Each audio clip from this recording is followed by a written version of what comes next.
Hey everybody, this is a section from Baruch Knei-Paz's book, um, The Social and Political Thought of Leon Trotsky. It's from part 2 of the book, which is was titled The Permanent Revolution from Theory to Practice, and the chapter I'm reading from is titled The World Revolution.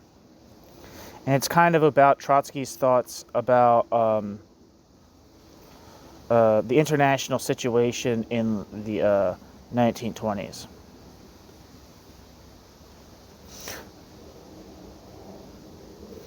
So, here we go. The obvious analogy of the conditions which, in Trotsky's view, made possible October 1917 in Russia was the situation prevailing in Asia, or parts thereof, and not in Europe. True, Russia was not a, quote, colony, as many of the Asian nations were, and Russia was, moreover, historically and socially at least partly within the European sphere. But the great part of Russia's population was closer to Asia than to Europe, both geographically and culturally, and, as Trotsky never tired of pointing out, because of her dependence on Western capitals, she had, in effect, a semi-colonial status. Strategically, and from the point of view of the concept of the world revolution as a whole, the significance of a socialist revolution in Russia lay in the fact that it had occurred in a country which straddled West and East, providing perhaps a link between the two. If, nevertheless, the Soviet government was initially more interested in Europe than in Asia, this was for the obvious reason that the main danger to Russia, the Soviet government, came from the center of the capitalist world and not the capitalist world's peripheries. And it was in Europe, as everyone believed, that the drama of a socialist triumph had still to be played out. In any case, it could be reasonably assumed that if Europe went socialist, Asia would inevitably and easily follow. This is not to say that the East was ignored in Bolshevik calculations. Lenin's grasp of the potential of the peasant masses had led Lenin to speculate optimistically about the prospects of an Asian revolution in which the, quote, toiling masses of the world would rise against the, quote, imperialist exploiters. Footnote, see in particular Lenin's Imperialism, the Highest Stage of Capitalism, for a brief survey of Lenin's views on revolution in the East. End footnote. And when the Comintern was founded in 1919, Asian communist movements were widely represented in the Comintern. But, of course, it was Europe which continued to occupy the minds of Soviet leaders during the early years of their regime. The shift, when it came, was not sudden but gradual, and it was a direct result of defeats in Europe. The more the revolutionary tide in Europe receded, the more were hopes transferred to the East. An Asian-oriented policy for world revolution was thus a product more of the force of circumstances than of choice, but in a sense it was more logical than the prior European orientation. It was easier for the East to identify with and perhaps emulate the Russian experience than it was for the West. In spite of great differences between Russian and Asian countries, and among Asian countries themselves, the common denominator of economic backwardness provided a not unreasonable basis for analogies. In view of the fact that Trotsky's whole theoretical perspective on revolution had been founded on the element of backwardness, one would have expected Trotsky to be at the forefront of those who faced East rather than West.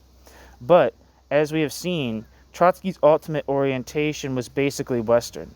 Trotsky saw the Russian Revolution as rooted in the peculiar conditions of non-European development, but its significance lay in the fact that, originally, it had grown out of Western influences and now it was an event having a direct impact on Europe. Trotsky did not, in any case, divide the world into two unrelated spheres of East and West. Revolution in the 20th century was for Trotsky an international phenomenon, the meeting point between East and West, and the Russian Revolution, the beginning of this process. Having begun in Russia, the world revolution had now spread to the West. Firstly, in order to sustain the Russian experiment. Secondly, in order to bring down the stronghold of capitalism. Although in Europe itself, Trotsky expected the revolution to unfold from east to west, Hungary, Germany, Italy, and only later France and England, Trotsky did not extend this analogy to the world as a whole. Of course, world developments did not wait to take their place in some prearranged line and could unfold simultaneously, but in general, Trotsky believed that after Russia came Europe's turn, and only thereafter would the East as a whole be swept up by the revolutionary tide.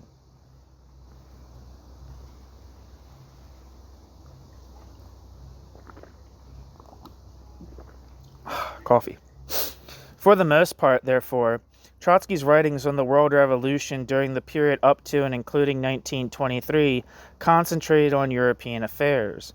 There were many references to the East, but developments and prospects in the East were clearly of a peripheral, secondary concern to Trotsky.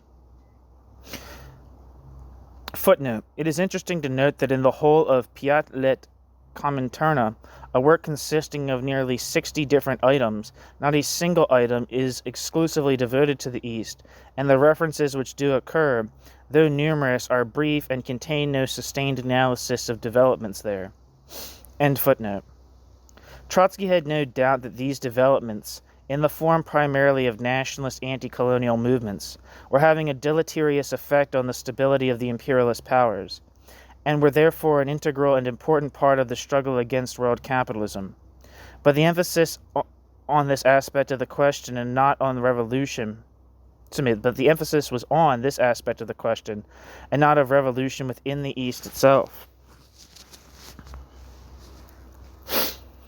It is possible to infer from this brief remark about, for example, India and China, from Trotsky's brief remarks about, for example, India and China, that Trotsky did not expect revolutionary developments in India and China in the foreseeable future.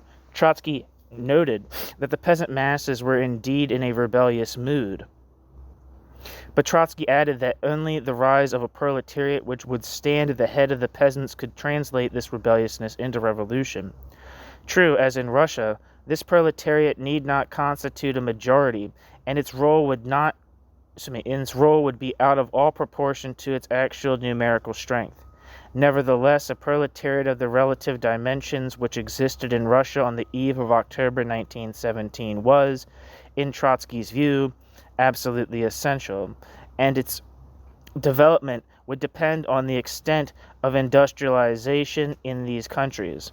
Although this process had already begun, it was still in its elementary stages. For the time being, therefore, the value of the essentially peasant political movements lay, according to Trotsky, in the disorder and disruption which they were capable of inflicting upon their foreign masters. Footnote: for the references to the East on which this brief summary is based, see in particular the following pages of Piat let Commentarna, 183 to 195, 183 to 184, and 195 to 196 on page 207. I don't know why I'm reading that. It has, no one's going to read that. Go find the Russian, Trotsky's Russian language books. Trotsky thus saw the East through the Russian experience, and Trotsky applied to the East that precedent in full. Trotsky could not imagine a socialist movement growing on peasant foundations alone. In the future, this inability to contemplate a still further variant of the 20th century socialist revolution, or perhaps an extension of Trotsky's own ideas, would seriously mislead Trotsky in his evaluation of political developments in the East. But, as we have noted, this interest in the East was at this time very limited. It was not until 1924 that Trotsky began to pay greater attention to that part of the world, and for the same reasons which prompted Moscow and the Comintern in general to switch their field of interest. As you shall see in the next chapter, this in no sense signified that Trotsky had, quote, given up on the European Revolution. On the contrary, the great controversy which was to begin occupying Trotsky in the year following 1924 revolved as much around his insistence that revolution in the West remained actual and necessary, and that its pursuit, therefore, must continue to be a central tenet of Soviet policy as around internal economic issues. But by 1924, even Trotsky had come to realize that revolutionary forces in Europe had been repulsed, for the time being at least, and that while efforts should not be spared to organize anew, simultaneously it was necessary to exploit the seemingly rising revolutionary wave in the East. During 1924, Trotsky wrote and spoke extensively about the East, but the most interesting of Trotsky's analyses in this connection is a speech delivered in April of that year on the occasion of the third anniversary of the Communist University of the Toilers of the East.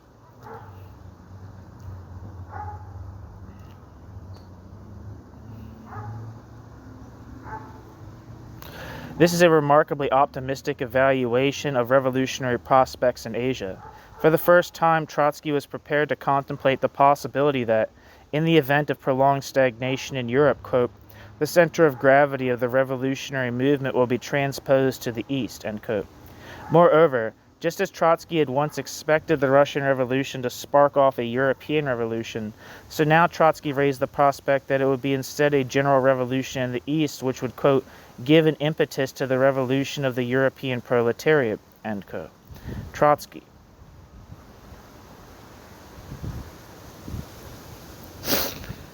Clearly, it now must have become apparent to Trotsky that the Russian Revolution was not enough. Just as clearly, however, Trotsky was giving expression to the same type of hope, albeit now one based on a wider geographical context, which in the case of Russia had only recently been shown to be unwarranted, namely that revolution in a backward country would ignite the, quote, advanced world. As always, Trotsky could not imagine separating developments in the one from the other. Trotsky's optimism was based on a further assumption that the pace of industrial development in the countries of the East would be even more rapid than it had been in Russia. Trotsky claimed now to perceive a process of, quote, feverish industrialization of colonial, semi-colonial, and generally speaking, of all backward countries, end quote. Trotsky. This, in Trotsky's view, was the direct result of the fact that in the post-war world, economic activity had more and more shifted from Europe to the still relatively untapped colonies. While capital investments in Europe had declined because of the uncertain economic situation there, they had spiraled in the colonial countries where the extraction of raw materials and the consequent growing demands for machinery promised sure and long-term profits to the bankers and financiers of Europe and the United States. The effect of this would be to usher in a period of pronounced economic and social transformation in the East. Quote, all this leads to the mobilization of countless proletarian masses who will immediately emerge from a prehistoric...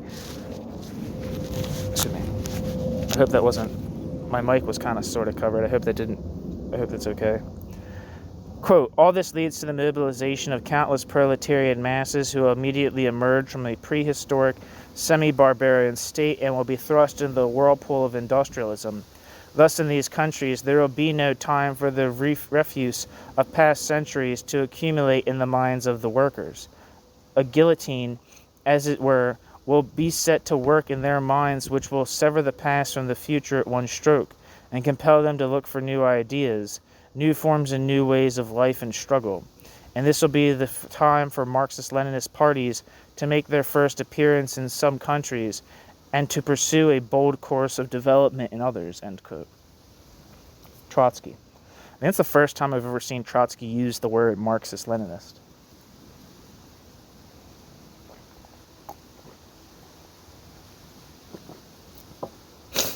Anyway.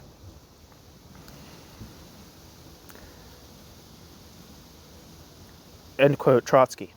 Trotsky's model for the East was therefore that of Russia, and as in Russia, so in the East, revolution became a product of the peculiar impact which the penetration of the West had on backward societies.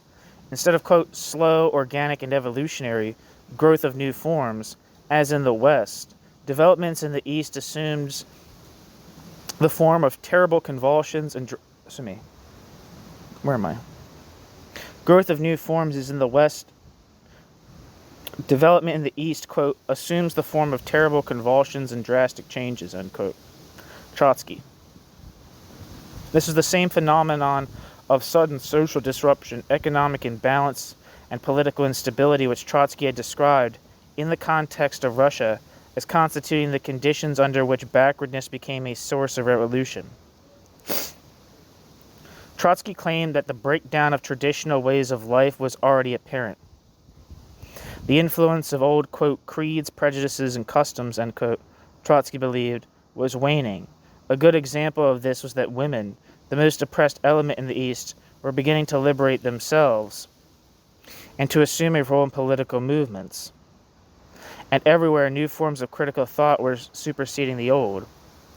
Footnote, quote, why is it, Trotsky wondered, quote, that during the 19th and the opening years of the 20th centuries, Germany produced Marx and Russia, Lenin, end quote. Trotsky's explanation was that the disrupting effects of sudden change upon hitherto backward societies aroused, inspired, and finally liberated the mind, unleashing new moods of social perception. There was in this the obvious implication that the East, too, will now produce someone of the stature of a Marx or a Lenin. Would, in Trotsky's view, mal-qualify? One wonders. End footnote. Perhaps the most striking aspect, however, of Trotsky's speech is the manner in which Trotsky now interpreted the appeal of Bolshevism to the East. It is striking because it is so obviously Leninist in character and so unrepresentative of Trotsky's own past attitudes towards the assimilation of Marxism among the masses. Where Trotsky had once believed that social and political ideas had to penetrate the consciousness of men, and of working men at that, in order to become effective, it was their emotional impact upon the different undifferentiated masses, which now seemed to Trotsky paramount. Thus Trotsky wrote in a passage for which there is no precedent in all of Trotsky's previous work, quote, the strength and meaning of Bolshevism consists in the fact that Bolshevism appeals to the oppressed and exploited masses and not to the upper strata of the working class. That is why Bolshevism is being assimilated by the countries of the East, not because of Bolshevism's theories, which are far away from being fully understood, but because of its spirit of freedom and liberty, ... The name of Lenin is known not only in the villages of the Caucasus, but even in the remotest parts of India. We know that workers of China, who probably never read anything written by Lenin, are irresistibly drawn to Bolshevism. Such is the powerful influence of this great historic moment! Exclamation point. They feel in their innermost hearts that it is a teaching for the oppressed and exploited, for hundreds of millions to whom it is the only possible salvation. End quote. Trotsky.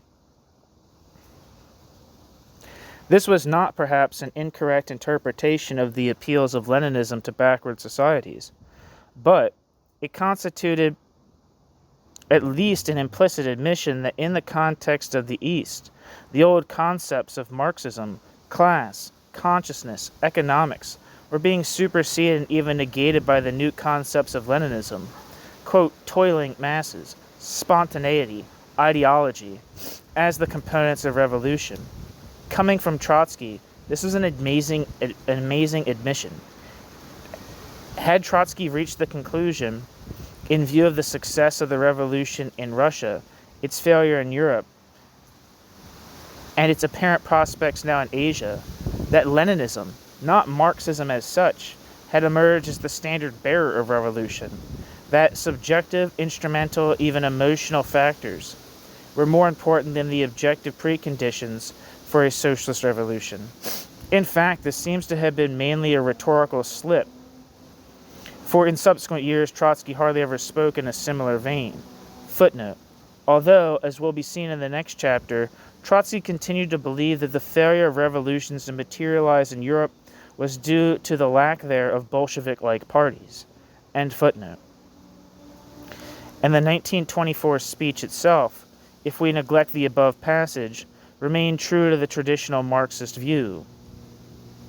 Thus Trotsky argued, a nationalist peasant movement, though, quote, progressive, end quote, in some ways and for certain purposes, was no substitute for a movement based on and led by the proletariat.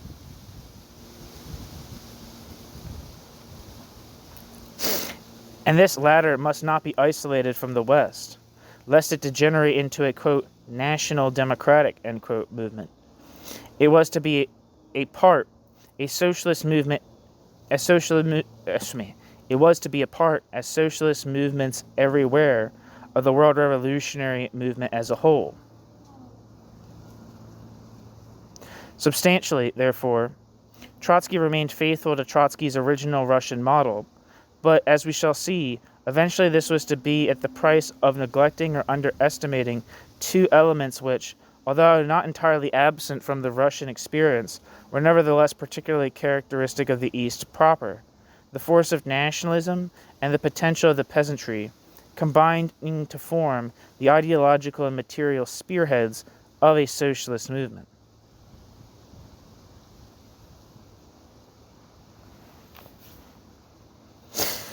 That's the end of this section. Thank you so much for listening.